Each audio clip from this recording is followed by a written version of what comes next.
In 1987, I was asked by members of the Jewish community in New York to design a memorial of the Holocaust at Auschwitz, a place for the Jews to pray. There was a convent that the Pope wouldn't help get removed, and they wanted an alternative proposal. I went to Birkenau and Auschwitz, and I stood in the center of Birkenau camp, which is a mile in diameter, 3 miles in circumference, and I realized that engineers and architects had come together to design a giant killing machine. If design is the first signal of human intention, this was the signal of the worst of human intention. And I thought to myself, at what point does a designer standing there say, wait a minute, you're asking me to do this?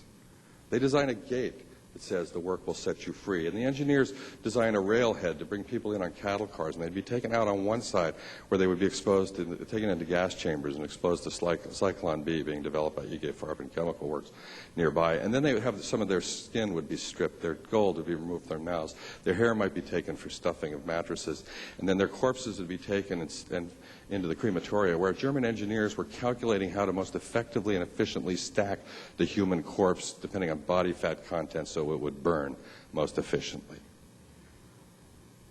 And if you came out on the other side of this car, you were taken to slave labor camp, and you were used for slave labor by Farben Chemical Works. And all of the cosmetics that you are wearing in this room were tested in human eyes at Auschwitz. At what point does a designer say, I can't do this kind of work? Not only can I not do this kind of work, I can't even participate in this kind of work. Not only that, I can't even condone it. In fact, I have to rail against it. Wait a minute, I actually have to revolt against this. I have to go to war. I have to become a revolutionary. I got back to New York. We were designing Paul Stewart's men's store, and I looked at our specification, and I realized that without being able to do very much about it, I was designing a gas chamber. We're sitting in one right now. These fabrics that you sit on contain antimony, a carcinogenic heavy metal. Don't squirm.